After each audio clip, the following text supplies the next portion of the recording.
हल्दीराम थोड़ा सटका हुआ है, वो आजकल नॉर्दर्न एरियाज में है और एक दिन मैं भी जाऊंगा।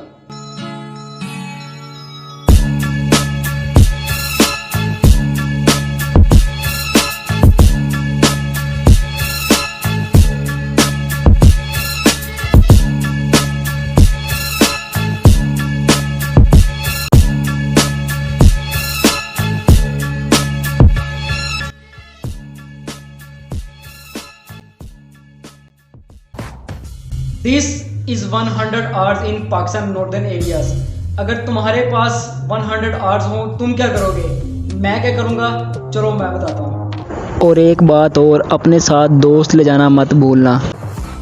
नॉर्दर्न एरियाज की तरफ अपने टूर पर आए हुए थे और आज हमारा डे 1 है।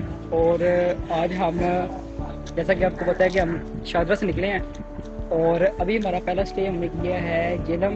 ये पीछे आप देख रहे हैं, ये कोई होटल है। यहाँ पर हमारे साथ फैमिलीज हैं, हम 29 लोग हैं।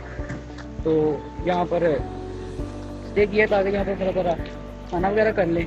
फिर इसके बाद इंशाल्लाह हमारा जो सेकंड स्टे होगा वो होगा दरिया नीलम का। लेकिन गर्मी ज़रा काफ़ी है और ये हमारी गाड़ी है,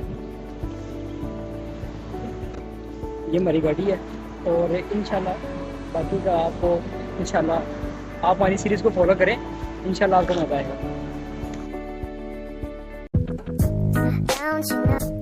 Don't you know, it is getting low, it is getting hard, hard, hard, hard. I need secrets to be a prince, to be a part of me. I need hard.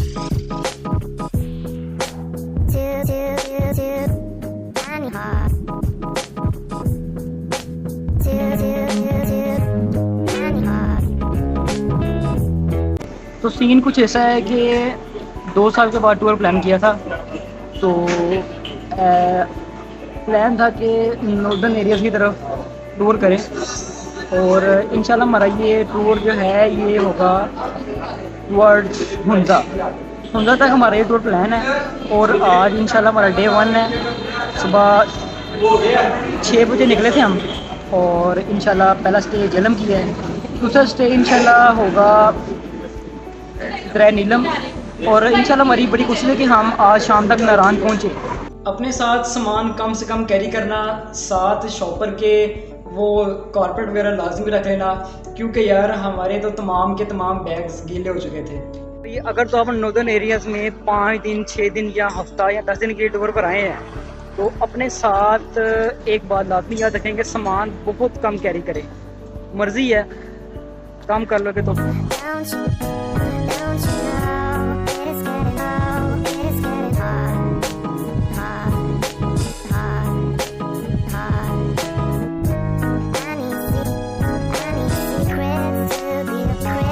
साथ साथ आपको एक बात बताते चलें कि हमारा जो ये टूर है हुंजा तक का, ये है बरास्ता मरी रोड। और इस टाइम मरी रोड के ऊपर हमें चेक पोस्ट करने ने रोक लिया है और वो इस टाइम हमारी गाड़ी की इंस्पेक्शन कर रहे हैं। ये हमारी गाड़ी है और इस टाइम हमारी गाड़ी की चेकिंग हो रही है। तो इंशाल्लाह आप इस सीरीज़ को ज़रूर फॉलो करें, आपको बहुत मज़ा आएगा। और जैसे ही हमें चेक पोस्ट पे पुलिस वाले ने रोका, उन्होंने कहा कि आपकी गाड़ी बिल्कुल अनफिट है। उस सूरत में हमें दोबारा इस्लामाबाद आना पड़ा, फैसल मॉस्क। तो चलिए आइए आपको अब फैसल मॉस्क के कुछ सिनेमैटिक शॉट्स दिखाता हूँ।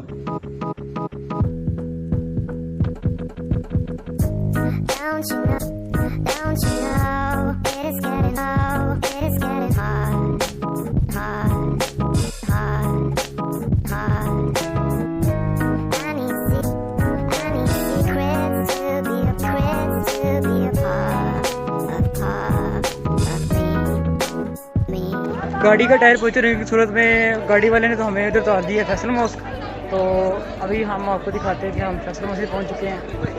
यहाँ पर इस टाइम टेम्परेचर फुल हैवी है और ज़मीन के पाँव दिखा देता हूँ आपको, पाँव फुल तप रहे हैं।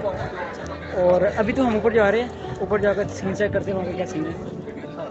फैसल मॉस्क के बारे में अगर मैं आपको चंद इंटरेस्टिंग फैक्ट बताता चलूँ तो ये दुनिया की तीसरे नंबर की सबसे खूबसूरत तरीन मस्जिद है जो कि मार्गला की पहाड़ियों के दरमियान छुपी हुई है। अगर तो आप फैसल मॉस्क के बारे में थोड़ी बहुत हिस्ट्री जानते हैं, तो इसके बारे में आपको एक बहुत ख़ास चीज़ मैं बताता चलूँ कि खाना काबा और मस्जिद नबवी के बाद ये दुनिया की तीसरी वो खूबसूरत तरीन मस्जिद है जो मारगला की पहाड़ियों के अंदर छुपी हुई है। और अगर मैं आपको उसके कुछ चंद व्यूज़ दिखाऊं तो फिर आपको इसकी खूबसूरती के बारे में पता चलेगा।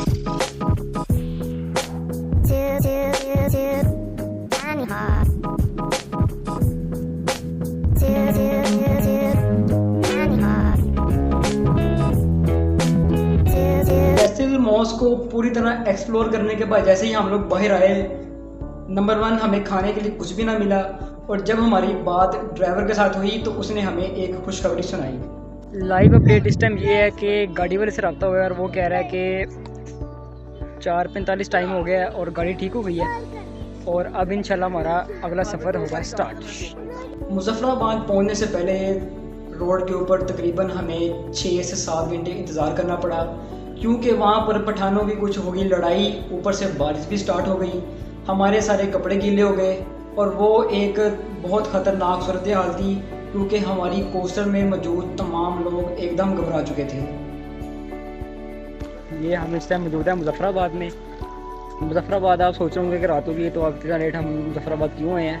दरअसल बात इस तरह है कि 5 घंटे हमें मुजफ्फराबाद मेन रोड पर वेट करना पड़ा। वो कुछ इस तरह हुआ कि वहाँ पर वो पठान वगैरह आपस में कुछ लड़ पड़े, वो गोलियाँ, बंदूकें, रस्सियाँ, पता नहीं क्या कुछ, वो उन्होंने काफ़ी शोर मचाया। इसके बाद 1.5 घंटा हमारी गाड़ी वहाँ रुकी रही और मुसलसल बारिश और मुसलसल a lot of bundle of problems के बाद अब हम इस टाइम मुजफ्फराबाद मौजूद हैं और इंशाल्लाह टाइम तो 10:30 हो रहा है। हमारे तमाम बैग्स गीले हो चुके थे। दोबारा रिमाइंडर दे रहा हूँ, सामान कम से कम कैरी करें, कर लोगे तो अच्छा है, बाकी मर्जी है। सफ़र के दौरान अपने साथ सामान कम से कम कैरी करें, अगर तो आप इंजॉयमेंट के लिए जा रहे हैं, मर्जी है, कर लो तो अच्छा है। और जैसे ही हम लोग मानसेरा स्टे करने के बाद निकले तो हमें रास्ते में लैंड स्लाइडिंग की एक बैड न्यूज़ सुनने को मिली, जिसकी वजह से हमें 6 से 7 घंटे मज़ीद इंतज़ार करना पड़ा। और फिर हम लोगों ने वहीं पर ही एक बहुत ज़बरदस्त होटल, शाही किनार होटल से हम लोगों ने खाना खाया। 5 घंटे की ट्रैफिक जाम होने के बाद अब हमने एक दुशाही कनार होटल में स्टे किया है। ये आप मेरे अकल में दे सकते हैं। इसका नाम दुशाही कनार होटल इसलिए है क्योंकि ये साथ में ही क्या नाम है, दरिया कनार बहता है जो कि नारान से आगे टूवर्ड्स चलता जाता है। तो अब इंशाल्लाह हमारा 110 किलोमीटर सफ़र बाकी रह गया, तो इंशाल्लाह उम्मीद है कि हम 4 बजे तक पहुंच जाएंगे। देखें, अगर हमारा वो 4-5 घंटे की अगर हमारी वो ट्रैफिक ना ब्लॉक होती तो हम तकरीबन 11 बजे नारायण मौजूद होते। और इस तरह हम पूरी रात प्रॉब्लम फेस करने के बाद 10-10 घंटे स्टे करने के बाद फाइनली हम लोग सुबह के टाइम नारायण पहुंच चुके थे। जी तो अस्सलाम वालेकुम। इस टाइम सुबह के 4:45 का वक्त है और इस टाइम मैं आपको ये मंदिर शायद इस कैमरे में ना दिखा दूँगा, इतना खूबसूरत मंदिर है। इस टाइम हम नारायण की स्टार्टिंग पर खड़े हैं जहाँ पर एक अफसर, और जो कि मैं कहता हूँ इतनी ठंडी है कि हाथ लगाने से हाथ फ्रीज हो रहे हैं। और यकीन करें तमाम हमारे दोस्त अहबाब ने इसमें पाउंड बोए हुए थे और टाइम भी सुबह का है। सुबह टाइम आप जानते हैं कि वैसे ही बहुत ज़्यादा ठंड होती है। मैं आपको इसके कुछ सिनेमैटिक शॉट्स दिखाता हूँ।